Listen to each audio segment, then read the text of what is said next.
Let me show you how to quickly add clothes to a model. If you just want a no-frills way to quickly add clothes to a model, nothing fancy, this tutorial is for you. We are going to furnish this model with the jersey of a soccer player. So let's go. Switch to edit mode. Make sure the select mode is vertex. We'll start with the shirt sleeves. I'll hold down the Alt key and click on this vertex. So Alt and click. In Blender, if you hold down the Alt key and click on a vertex, all the vertices that form a loop with that vertex will be selected. So with the loop selected, we'll move it up. Press G and move it like you move any other object in Blender. You have to do it very carefully, otherwise it will severely distort your model.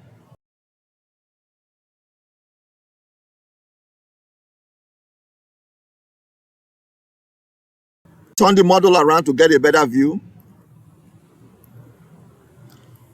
The loop is a little bit too far back.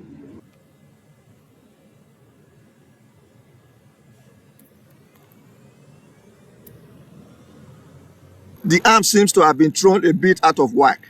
Press S and move the mouse in like so. There we go. Zoom out again. And you can see the area above the loop already looks like a shirt sleeve. Now press G again and move it up again. Like that, carefully. That should do. Move it around. It looks good. We can scale it in again a little bit. Press S. Let's do the neck of the jersey shirt. I'll press Alt and click on this vertex. And it will select all the vertices that form a loop with it.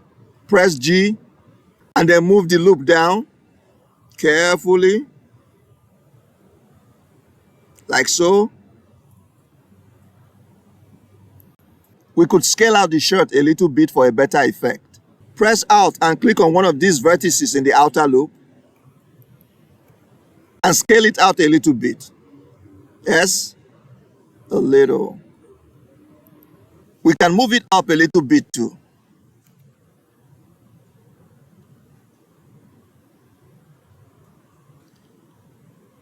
Like that. Now let's work on the shorts. Hold down the Alt key, click on this vertex, press G and move down the loop. Like that. Now let's create a hem for the shorts.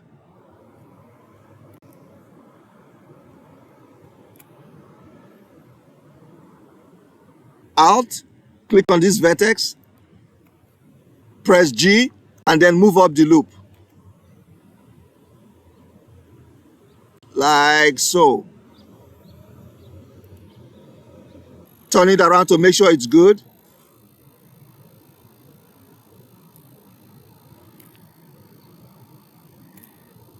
Things are a bit out of whack again, so press G and use the left arrow to move it in.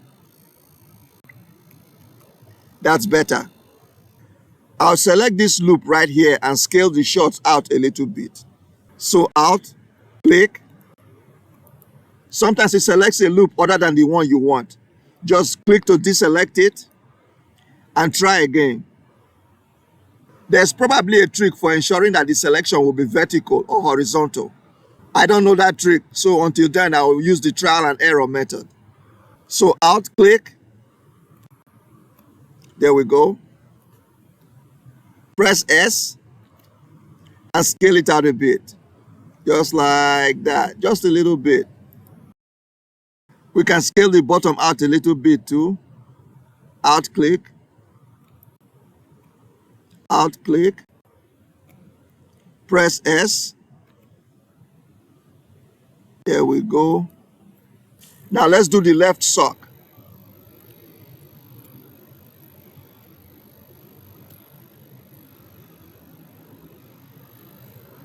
Alt, click on this vertex, press G, move down,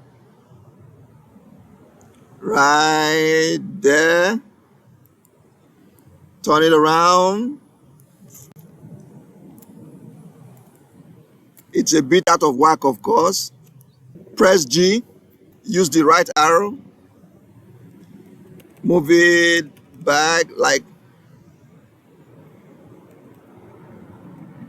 that. Looks good.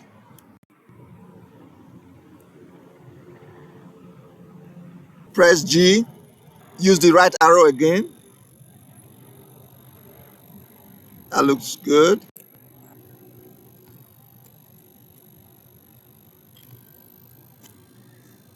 Press S, scale it in. Press G, move it down like that. I'm going to create the rest of the jersey, starting with the right sleeve. The steps involved in creating the rest of the jersey are the same steps as the ones I've already shown you. So there will be no point in repeating myself. I'll just go ahead and finish the jersey and then I'll continue after that. So it's all done. Now we'll switch to object mode. And you can see that the jersey made up of a shirt, a pair of shorts, and a pair of socks has been formed on the player. Zoom it in a little bit. You can clearly see the socks, the shorts, as well as the shirt sleeves. So now that our jersey has been formed, we have to color it. For that, we'll go back to edit mode. This time, we choose face select. Go to the materials tab, right here, click on it. To color any part of the jersey, all we have to do is select the faces that make up that part of the jersey. So to color the shorts, for example, all we have to do is select all the faces that make up the shorts. Let me show you.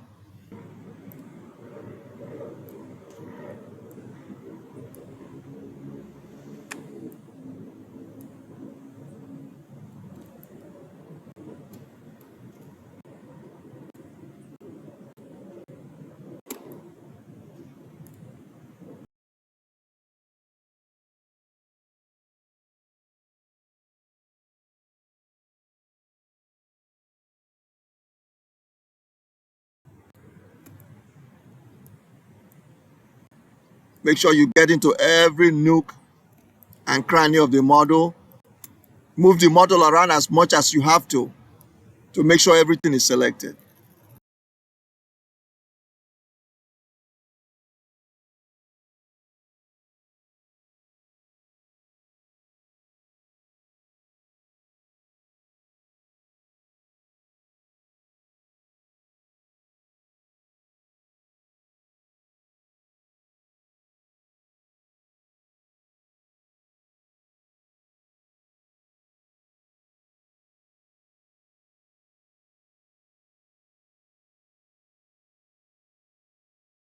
This is obviously not the greatest model in the world, but it's one I created when I was just starting out in Blender.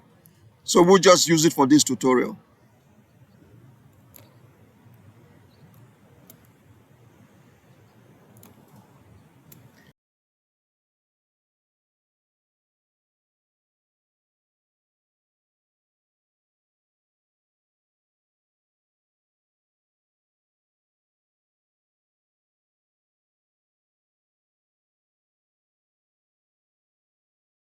There are many tricks you can use when making selections. For example, if you click on a face, hold down the control key, and then click on another face, all the faces between the two faces will be selected. So I'll hold down the control key and then click on this face, and all the faces between them will be selected.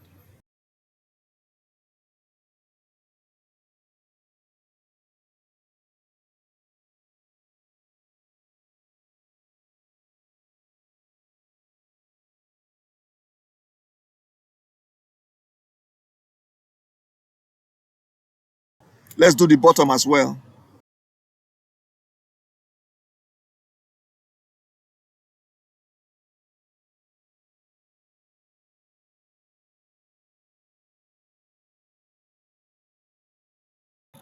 So let's finish it. Shift click, Control key, Control key again. That's it. So the shorts are completely selected. Now let's color it. We'll give it a blue color. Click on the material properties icon. Click on the plus sign to create a new slot. Then click on the plus sign to create another slot. You have to click on the plus sign twice to create two slots. If you don't do that, the color will be applied to the entire model instead of only to the part we selected. We want the color to be applied only to the part of the model we selected. So create two slots instead of one. Click on New to create a new material. Scroll down and click on Base Color. I like to work with hex. Enter the color code for blue.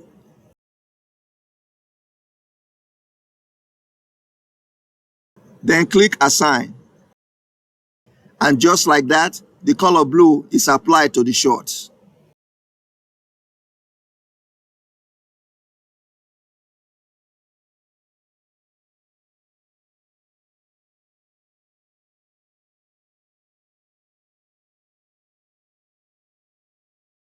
Coloring the shirt and socks is a simple matter of repeating the steps we used to color the shorts. Select all the faces that make up the part of the jersey you wish to color. Create a new material. Choose your color. Click Assign. And voila! The jersey part is colored. And that's it. The entire jersey is colored and our tutorial is complete.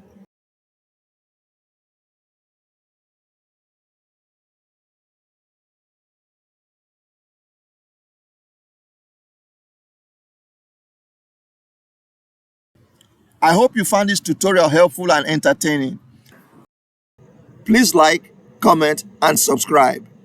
And if you would like to support this channel, there are links provided below in the video description.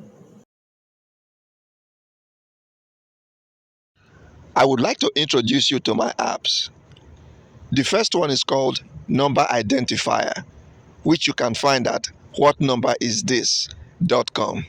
This app was created for people who have trouble working with large numbers. People generally have trouble with numbers larger than 9 figures or so. If you want to decode a number in the tens of millions, hundreds of millions or larger, this app was created for you.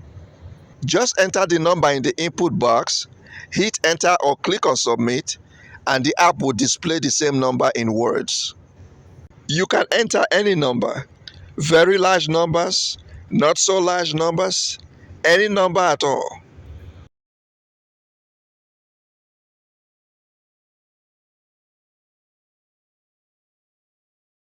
You can enter single digit numbers, 2-digit numbers, any number at all. It doesn't matter. I created this app myself using JavaScript.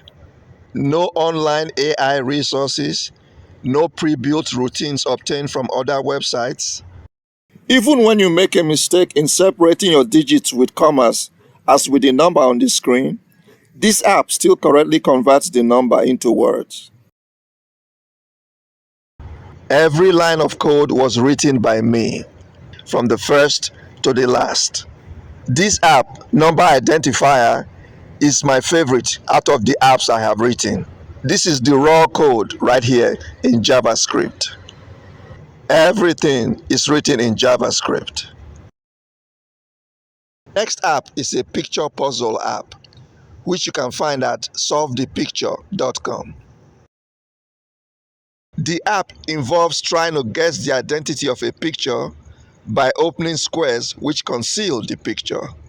The object of the game is to identify the picture by opening as few squares as possible. The fewer squares you use, the better you are at the game.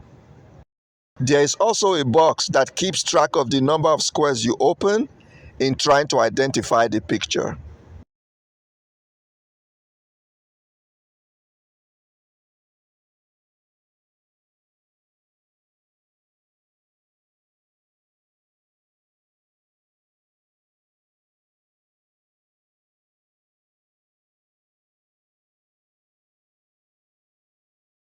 It's a fun little game. You will enjoy it. My third app is Tic-Tac-Toe, located at letsticktackandtoe.com. It's the classic tic-tac-toe game, and you have two options. You can play solo or you can play against the computer. When you play solo, you click on both the X's and the O's, and you are responsible for forming straight lines with both of them. You will probably find it more fun to play against the computer. When you choose this option, you are playing against the computer. You control the O's and the computer controls the X's. The computer can win or you can win. As you click your O's, the computer will be trying to thwart you at every turn. When you form two O's in a straight line, you will see that the computer tries to prevent you from forming three O's in a straight line and winning the game. But at the same time, you have to be vigilant as to what the computer is doing, because the computer is also trying to form three X's in a row and win the game. If you are not also trying to forestall the computer's attempts at winning, it will beat you. Sometimes the computer wins, sometimes you win. You just have to be alert. It's a fun game. You will enjoy it. I'd also like to introduce my book, The Soccer Performance Evaluation System, which is a book I wrote for evaluating the performance of soccer players scientifically using statistics. This book is available for purchase at Amazon.com. I have included a link to its sales page below. I have also created a website located at spessoccer.com, where I have published the first 4 pages of the book. You can read these first 4 pages to get a general idea of what the book is about. Many people think that the performances of players on the soccer field are not suited to statistical representation. My book debunks this impression. It shows you how you can scientifically and statistically document the performance of soccer players by assigning points to the moves and plays they make on the field. If you read the excerpt provided at spessoccer.com, you will be introduced to many of the concepts covered in the book. After the introduction and essential concepts, it goes into more detail about the areas that the book covers. It shows you how the field is divided into transverse assessment areas as well as longitudinal assessment areas, which divide the field into areas with points associated with them from which the players' performances are graded. A sample evaluation of a play in an actual match is also included in the book. So if you are a soccer coach, soccer administrator, player or fan, and you've always wanted to represent the performance of soccer players statistically or through points earned, this book is for you.